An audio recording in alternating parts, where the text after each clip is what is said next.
Good morning. We got a beautiful December day on us today.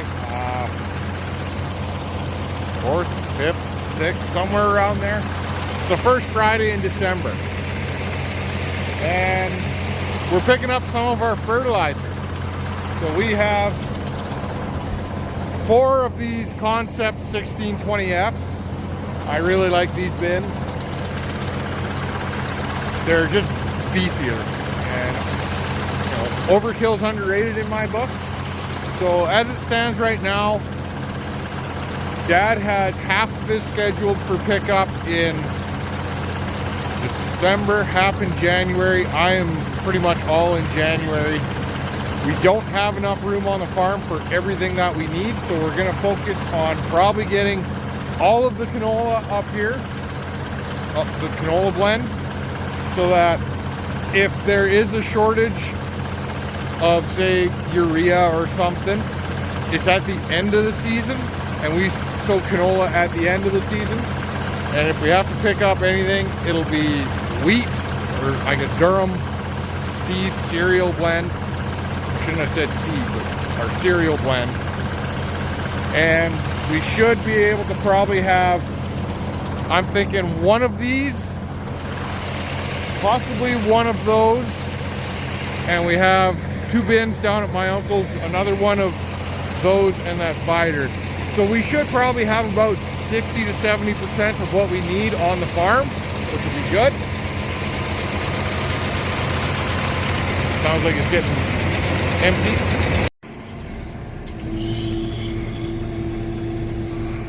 We're doing something a little different this year. We're using the 1385 to load fertilizer. I don't love it, but the 1370, we've been having issues with the winch, and I haven't got it fixed yet. I think I'm going to convert it to a hydraulic winch if I can find one for a reasonable cost.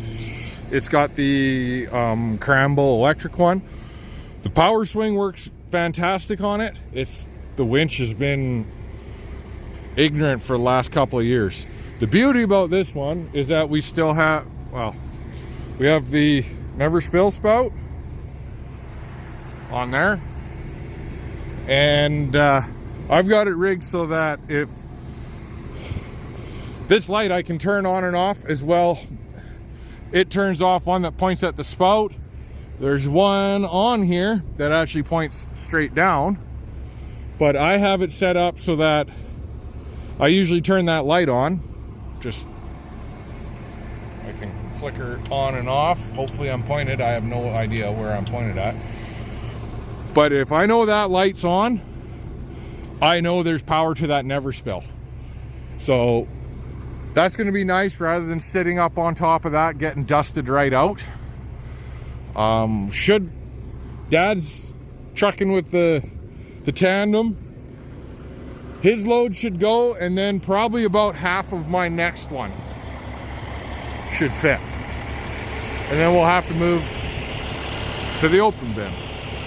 All right, there we are at Precision, waiting on Dad to get filled.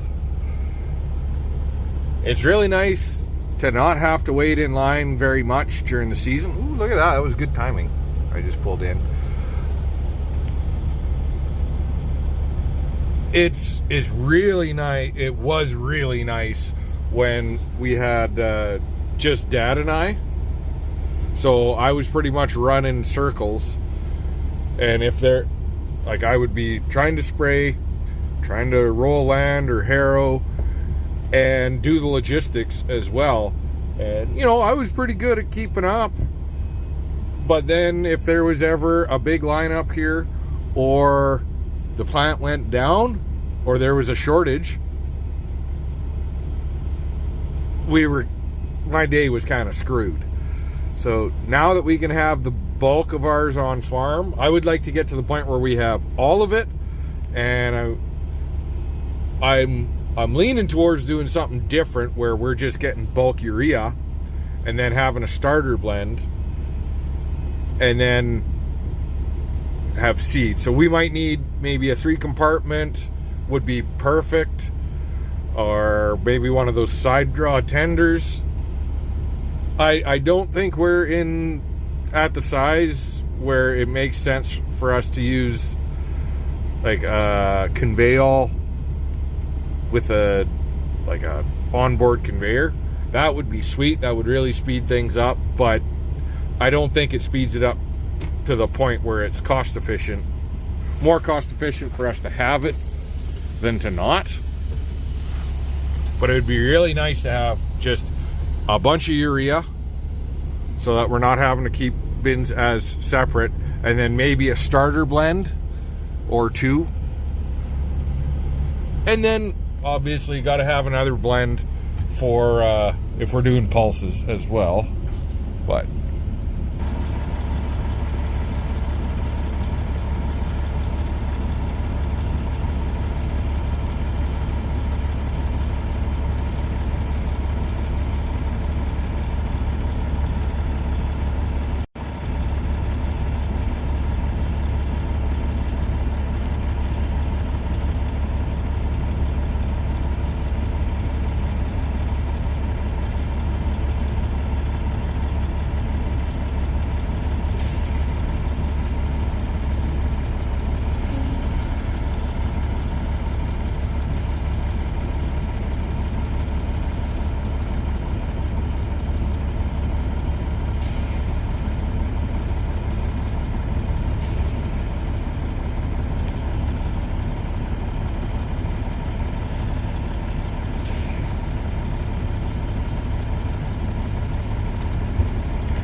that's it. That's all. Where's my...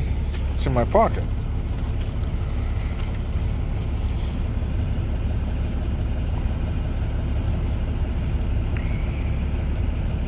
Come on. I love these things. I've had a remote... Well, the battery failed on me and it screwed the remote. It got too hot and it cooked some points. That was Dad's grain truck. But yeah, we're gonna, over the winter, I think we're gonna put gates on that Emerald trailer that we bought, that we had on the Volvo. So yeah, we'll have to do that. I already pre-wired the Volvo for the auxiliary power, but I don't know. Maybe I'll do the gates myself. They're not hard to do. Not sure about doing the tarp. I like the remote tarp. Ooh, good Devin. That was one of the worst shifts I've done in a long time.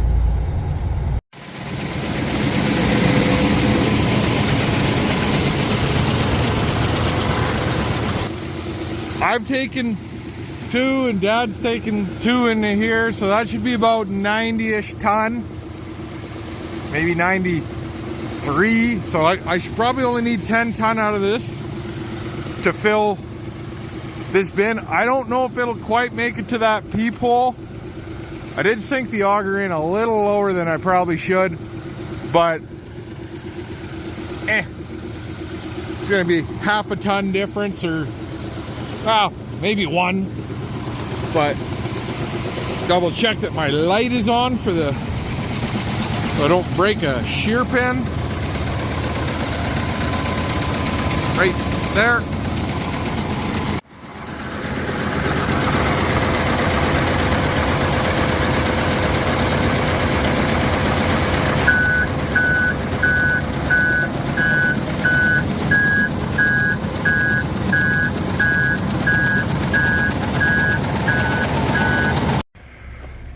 I just climbed up and took a look, and it's, if you can see, about the top of the P there. So I'm gonna lift her up about a foot, and we'll dribble some more in. I'm guessing I only got about 6 ton out of that in there. That's a little better. Not sure if you can see, but it's about 2 or 1/3 the way up the sight glass.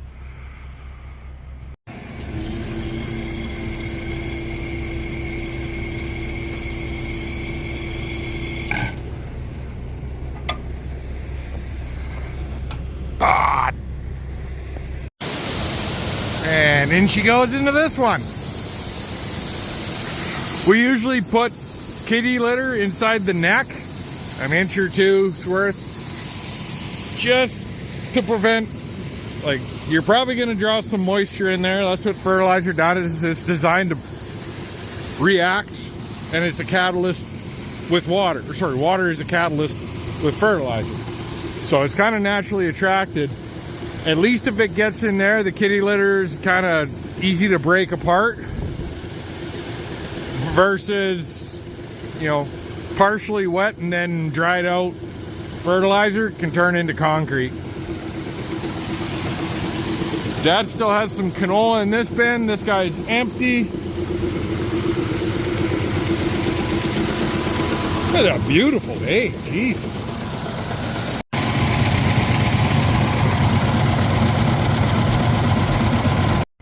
Morning.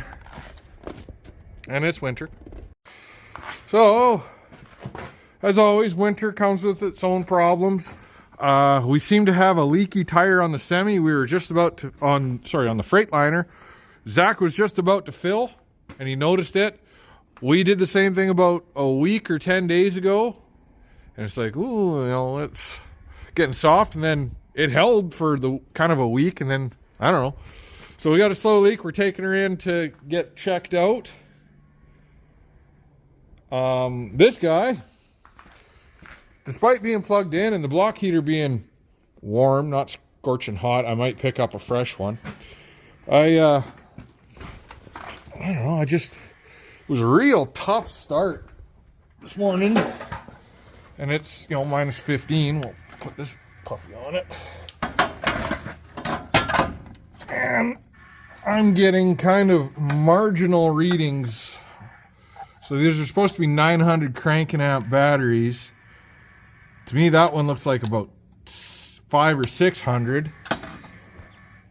Despite only being a year and a half old, I haven't had good luck with batteries. These came with the truck. Haven't had good batteries from these guys in the past.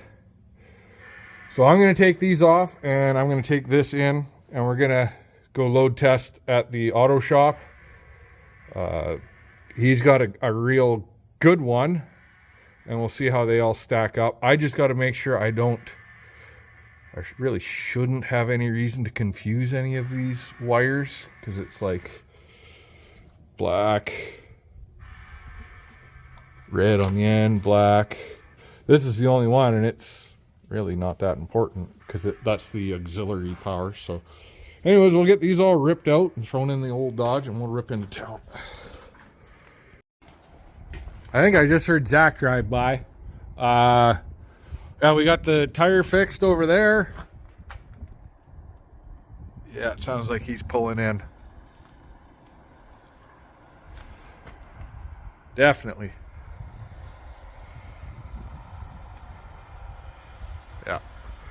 Yeah, so we got the tire fixed on that. We have a leaky valve stem on a tire over here. This drive tire.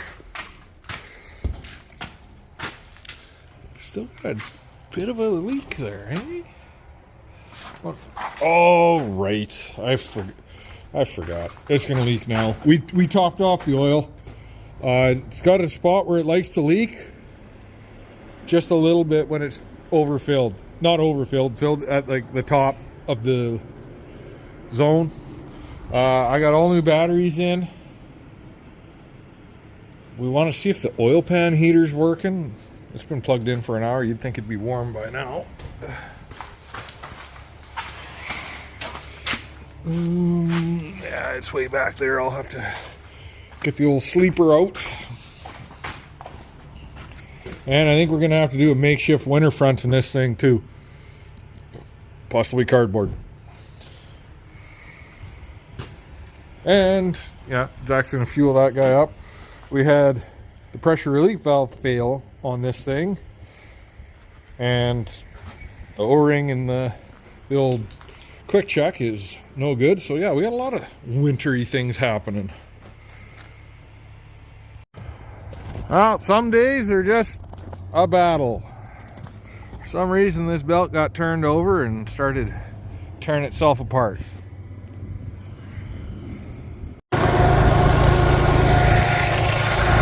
Well, it's been a day. We had, let's start at the beginning, frozen brakes on the Freightliner, a hard start on the Volvo, which ended up needing batteries as well. We checked a few other things. There was something else we did. Oh, we had to change a core in a tire or a valve stem and check all the tires. Did the same thing on the Freightliner. Got hooked onto this trailer. Before we went to use the auger, had to change the clutch switch. Zach got one load done and that belt flipped. Then we got hooked onto this guy. Also had a frozen brake. And then we had to change out the shocks. So it's been a day. Well, I had a bad day, but this little guy seems to have had much worse of a day than me.